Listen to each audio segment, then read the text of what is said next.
Meu nome é André Michelin, para quem não me conhece. Sou cirurgião vascular formado pela FAMERP desde 2007 e fiz a minha residência de cirurgia geral, de angiorradiologia intervencionista e cirurgia endovascular e o meu doutorado nesse complexo, FUNFARM e FAMERP, e hoje trabalho aqui no Hospital de Base, em São José do Rio Preto, e dou aula na faculdade e faço parte do corpo docente da disciplina de cirurgia vascular. Então, os objetivos dessa aula de angina abdominal ou isquemia mesentérica é indicar quais são as causas, conhecer a fisiopatologia, os mecanismos, o diagnóstico precoce e as alternativas terapêuticas que a gente tem para esse tipo de terapêutica. Então, vamos começar pela anatomia. Então, a artéria aorta tem os 3 ramos viscerais, que são o tronco celíaco, que sai na altura de L1, a artéria mesentérica superior, que sai em L1 e L2, e a artéria mesentérica inferior, que sai antes da bifurcação da aorta. Em relação ao tronco celíaco, a mesentérica superior e a mesentérica inferior, quando há oclusão de uma ou mais delas, é necessário uma comunicação para poder ter o reenchimento dessa região que cada território desse faz em relação à parte do sistema digestório.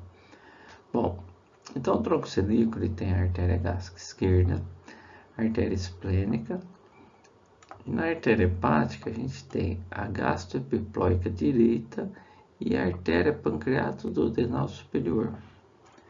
Na mesentérica superior a gente tem a artéria pancreato-duodenal inferior no primeiro ramo, as artérias jejunais, as ileais, as artérias ilíaco-cólica pendicular, a artéria cólica média e a artéria cólica direita. E na mesentérica inferior temos a artéria cólica esquerda, a artéria sigmoideia e a artéria retal superior. Eu destaquei em vermelho aonde são as comunicações tanto do território do tronco celíaco com a mesentérica superior, quanto do território da mesentérica superior com a mesentérica inferior. E daqui a pouco a gente fala um pouquinho mais sobre essas comunicações. Nessa figura a gente consegue visibilizar o tronco celíaco, a artéria gástrica esquerda, a artéria hepática comum, que vai ter a artéria hepática própria, que depois ela vai se desenvolver em hepática direita e hepática esquerda. Aqui a gente tem a artéria gastroduodenal e os ramos pancreato-duodenais, que no caso aqui são o superior, e a artéria mesentérica superior sai o primeiro ramo da pancreato-duodenal inferior. Então aqui que tem aquela comunicação que a gente comentou anteriormente. Tem a artéria esplênica aqui. Então a gente tem toda a arcada se comunicando aqui da mesentérica superior com o tronco celíaco.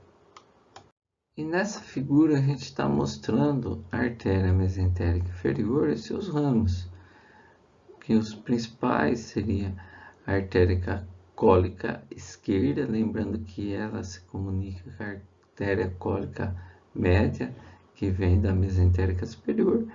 Aí temos os outros ramos, né? O sigmoideu, tem as artérias retais, e aí completa a anatomia dos ramos viscerais. Nessa imagem, uma imagem de uma arteriografia, na qual foi seletivada a mesentérica inferior e foi realizada a injeção de contraste, onde a gente observa que tem essa mesentérica inferior e que há um reenchimento da artéria mesentérica superior através da comunicação que existe pela cólica média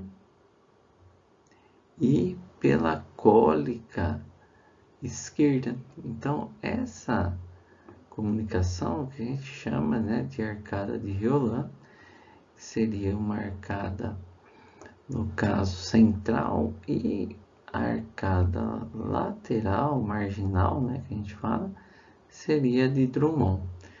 Então, a importância dessas anastomoses, vamos dizer assim, tanto central quanto marginal, possibilita a irrigação de todo o território da mesentérica superior que está sendo reenchida pelas anastomoses que tem. Então, a paciente sem essa comunicação não teria como ter, mesmo com a oclusão da mesentérica superior, condições de sobrevivência. Então, voltando à parte de arcadas, né, que a gente comentou, então, quando você tem a comunicação do tronco celíaco com a artéria mesentérica superior, temos a arcada duodeno-pancreática, que consiste na junção da artéria pancreato-duodenal superior, que é ramo do tronco celíaco, com a artéria pancreato-duodenal inferior, que seria aquele primeiro ramo que eu comentei, formando a arcada duodeno-pancreática. Voltando nas imagens aqui, temos a artéria mesentérica superior, e aqui no caso, a cólica média. E essa cólica média, ela tem a possibilidade de se comunicar com a cólica esquerda. E aí, essa comunicação que se denomina arcada de Riolan, quando a anastomose é central, e quando a anastomose é mais marginal, né, a gente fala que é a artéria marginal de Drummond. Essa seria uma marcada. Aqui nessa imagem é bem nítido aquilo que a gente comentou em relação à imagem anterior.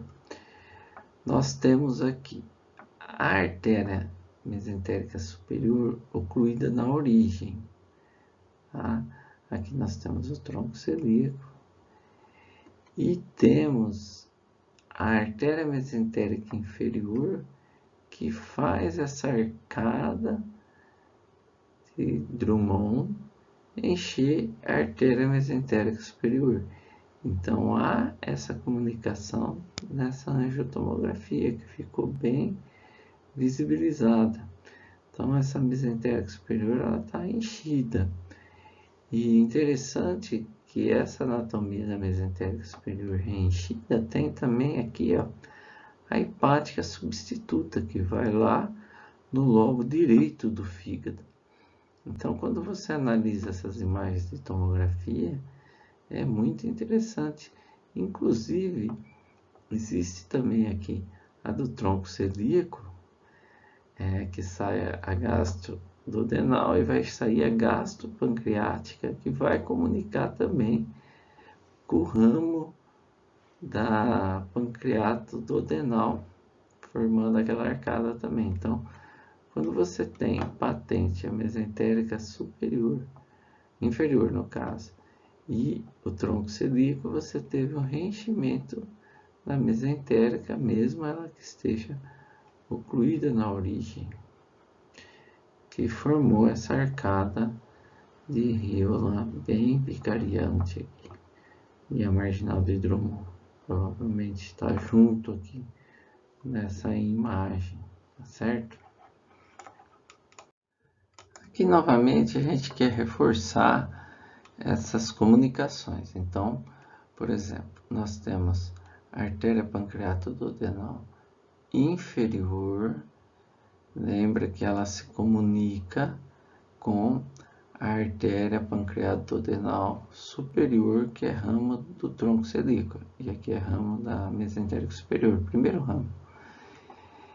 Nós temos a comunicação da cólica média com a cólica esquerda. Então, essa comunicação da cólica média cólica esquerda, nós temos duas arcadas.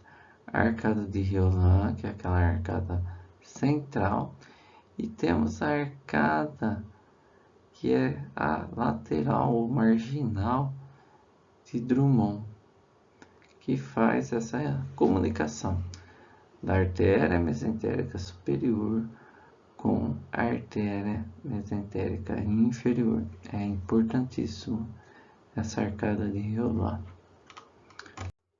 E aqui é uma imagem que quando os ósseos estão ocluídos, aonde que temos as comunicações, né, de uma arcada com a outra.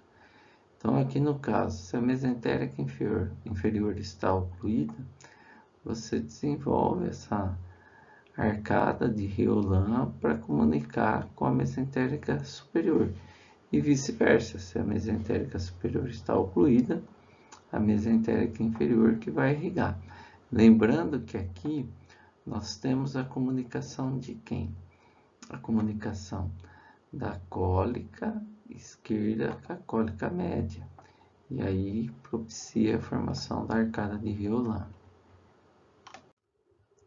Então, basicamente, muito mais comumente falando, a artéria de Riolan, a arcada de Riolan, depende do livro-texto que a gente está lendo, ou de imagens, basicamente é a junção da artéria cólica média, que é ramo da mesentérica superior, com a artéria cólica esquerda, que é ramo da artéria mesentérica inferior. Essa junção vai formar a arcada de Riolan, que é aquela anastomose central que a gente demonstrou, e a de Drummond, que é aquela anastomose marginal. Então agora vou começar algumas perguntas e aí vocês mentalmente vão respondendo. Então, na presença da arcada de Riolan exuberante, devemos pensar em obstrução de qual artéria? Da ilíaca interna direita, do tronco celíaco, da mesentérica inferior ou da aorta terminal inframesentérica? A artéria mesentérica superior.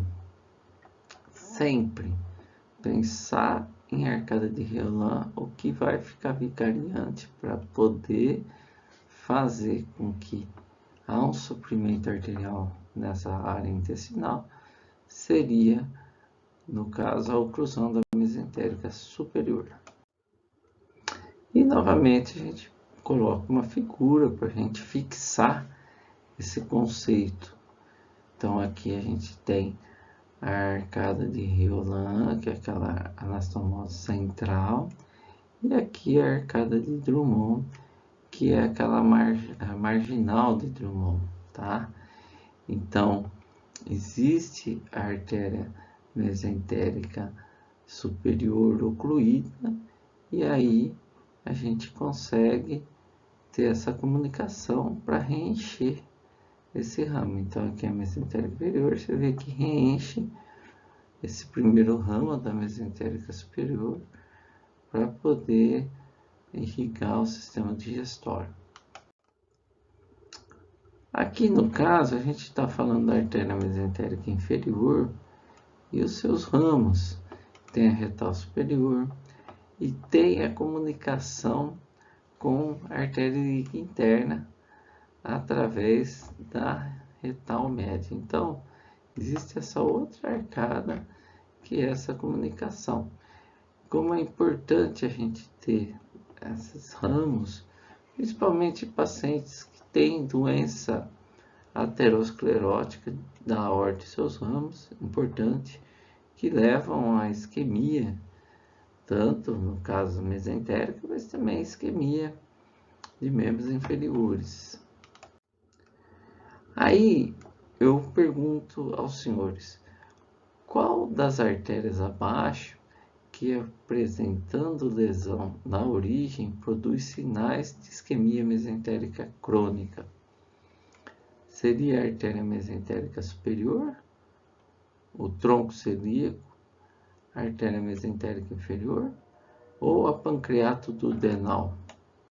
Sempre que pensamos em isquemia mesentérica, a artéria que mais comumente vai causar sintomas seria a artéria mesentérica superior. Então, se fosse para chutar, né, chutaria sempre a mesentérica superior nessas perguntas, tanto de prova de título, essas provas de residência, né? Então, a principal artéria das viscerais é a mesentérica superior. Então, agora a gente vai começar a introdução do que é, né, esse quadro de isquemia, que seria a isquemia do intestino, determinada por uma obstrução aguda ou crônica das artérias digestivas, tanto do tronco celíaco quanto da mesentérica superior e da mesentérica inferior. Então, já é estudado de longa data que essas dores abdominais poderiam ser originadas do cunho vascular. Então, em 1894 já se imaginava isso, mas foi o Bacelli que introduziu esse termo angina abdominal. A etiopatogenia da isquemia mesentérica crônica são lesões intrínsecas das artérias digestivas, predominantemente a aterosclerose, que são 90% dos casos, e menos frequentes são vasculites, que é a arterite de Takayasu, a poliarterite nodosa e a hiperplasia fibromuscular. As lesões extrínsecas vêm daquele aspecto de compressão extrínseca das artérias por ligamentos, bridas ou tumores que podem estar comprimindo essa região. E a incidência da isquemia mesentérica crônica, se a gente for analisar, ela é mais frequente em mulheres, 76% dos casos, associados à coronariopatia e a doença periférica, em 50%. Apesar da alta incidência de estenoses dos troncos viscerais, a isquemia visceral é rara, devido à rica circulação colateral que a gente comentou, que seria as arcadas pancreatodenal, arcada de Riolan e a marginal de Drummond. Então, são importantíssimas para essa manutenção da circulação. Agora, o quadro clínico é a questão da dor abdominal pós-prandial. Então, depois de 40 minutos que se alimenta, causa essa dor. Aí o paciente começa a ter medo de comer, aí tem uma perda de peso progressiva, em 50% dos casos vai aumentando a perda de peso. Aí vai investigar se é câncer, se é alguma causa dessa, e quando se analisa a parte circulatória, consegue-se fazer o diagnóstico. O quadro clínico em geral é confundido com gastrite, úlcera péptica, doença diverticular e neoplasia, como eu comentei. A doença aterosclerótica em outros locais é 70%. Então, evolui para infarto intestinal e morte. Então, a isquemia mesentérica crônica, ela é uma coisa que pode desencadear e causar sintomas agudos. Agora, o diagnóstico não invasivo, a gente utiliza o Doppler. E fizeram essa comparação que quando você analisa a artéria mesentérica superior, a velocidade é de 125. Só que quando você se alimenta, essa velocidade aumenta para 173 centímetros por segundo. Agora, aqui que a diferença aumenta. O volume normal da parte circulatória para a artéria mesentérica é 375 ml por minuto. Só que quando alimenta, esse volume chega a 1.200 ml por minuto, ou seja, há uma demanda importante para poder fazer esse fluxo sanguíneo. Por isso que causa dor, porque não tem a circulação adequada e os pacientes se queixam de muitas dores nessa região. Quando analisamos pelo Doppler, pelo duplex no caso, uma estenose de 70% e com essas velocidades de 275 na mesentérica superior ou de 200 no tronco celíaco, e a gente consegue observar que tem uma sensibilidade e uma especificidade boa dos dois casos. Lembrando que ocorre um aumento, né, do débito cardíaco, e esse débito cardíaco ele chega a 200% em relação ao normal. Quando a gente compara o dúplex, a carótida e a mesentérica superior, nós observamos que elas têm o mesmo diâmetro e o fluxo da carótida é de 600 milímetros por minuto. E o fluxo da mesentérica superior geralmente é de 378. Quando você se alimenta, no caso da carótida não se altera, só que esse fluxo na mesentérica superior vai para 1.200 ml por minuto, ou seja, o impacto disso na circulação é enorme. Se não tiver patente essa artéria, o paciente vai ter bastante dor. Então, dos exames diagnósticos, a gente tem a arteriografia, que vai ver que, no caso, que tem a oclusão do tronco celíaco e da mesentérica superior, e tem aqui uma imagem da mesentérica inferior, que produz aquela arcada que vai irrigar a mesentérica superior. O diagnóstico também pode ser feito por angiorressonância. E a angiotomografia eu considero que é o melhor exame para programação terapêutica, porque você consegue ter uma definição anatômica melhor em relação à vasta. Então, você vê que era uma suboclusão da mesentérica superior, nesse caso. Então, na fisiopatologia, essas anastomoses justificam o fato de que a oclusão gradual de uma dessas artérias pode ser bem tolerada. Geralmente, a lesão de 2 das 3 artérias digestivas, implicando uma diminuição de 50% do fluxo ou mais, que vão produzindo sintomas. Se o paciente não tiver essa característica, praticamente ele não vai ter sintomas. E o diagnóstico clínico principal é dor abdominal pós-refeição. Isso ocorre em 98% dos pacientes, de 30 a 40 minutos após a refeição. Então, você come e espera para ver. O paciente vai ter emagrecimento, alteração do trânsito intestinal, exame físico tem pouco valor no caso, e na suspeita de uma angina abdominal, é importante observar os fatores de risco para aterosclerose, pois é uma etiologia predominante. Então vamos lançar mais uma pergunta. A dor pós-prandial associada a ela faz suspeitar de isquemia mesentérica crônica.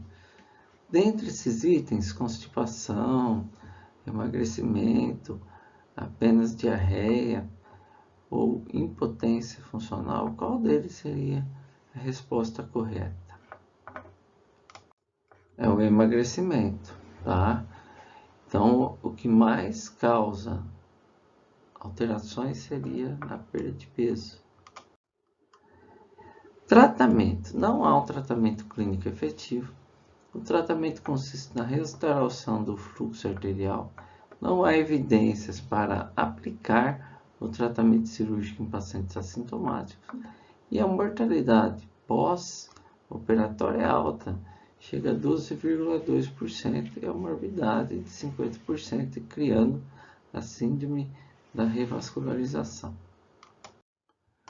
Na isquemia mesentérica crônica, a gente tem as opções da endarterectomia transaórtica, cirurgia aberta. No caso da ponte aorto-tronco celíaco, que você pode fazer com a prótese de Dragon, você tira uma parte, né, da perninha e consegue fazer essa anastomose. Temos também a ponte aorto-tronco celíaco, e as derivações ilíaco-mesentérica. Agora, o que acontece é que no caso da isquemia mesentérica crônica, ela tem uma morbidade muito maior, chega a 12% até de mortalidade. Então fica muito mais atraente, vamos dizer assim, o tratamento endovascular. Que a gente faz o cateterismo, se conseguir passar o fio guia, consegue colocar o stent e já melhora de imediato essa circulação.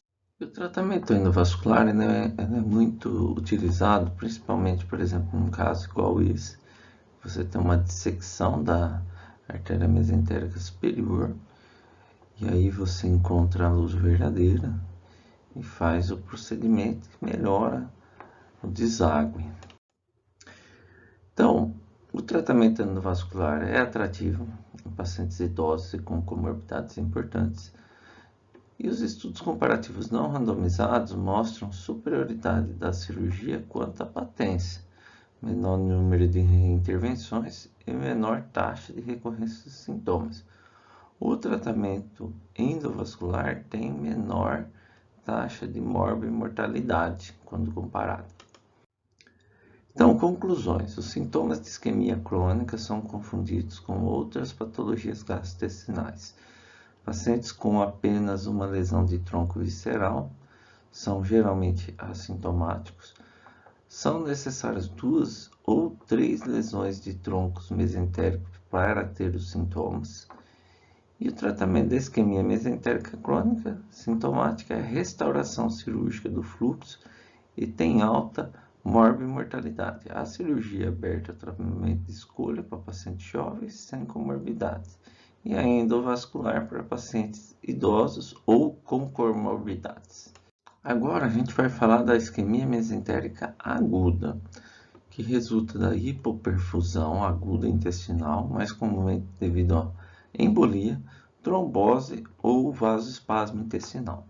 Depende do número, da extensão dos vasos afetados e do tempo de instalação da isquemia. A causa mais frequente é a embolia, em 50% dos casos, sendo que a maioria de origem cardíaca, menos frequente de origem de ateromas ou de aneurismas, por exemplo. Aqui é um sinal de taça invertida na arteriografia. Mais frequentemente em mulheres, a trombose ocorre em 20%, lesão aterosclerótica e sintomas de isquemia mesentérica crônica prévia, seria no caso uma agudização.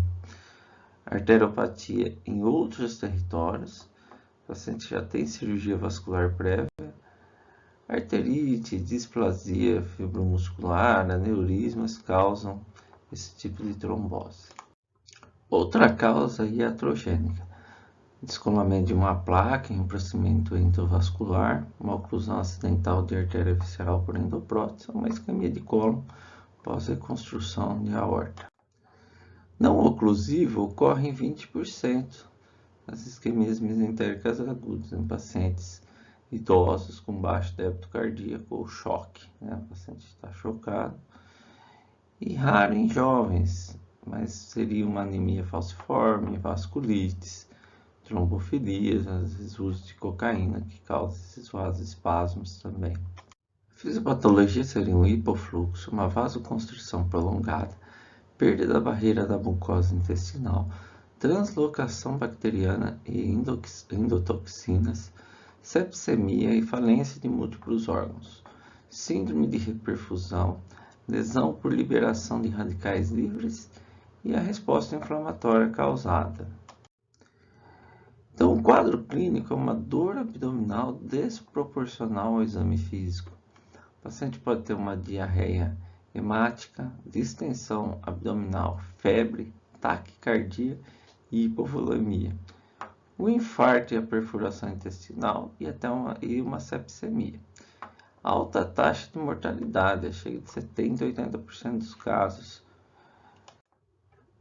Aumento da amilase, o extravasamento intestinal e absorção peritoneal, altera o laboratório, hemoconcentração, edema intestinal e hipovolemia, uma leucocitose e o lactato está elevado devido ao infarto intestinal grave.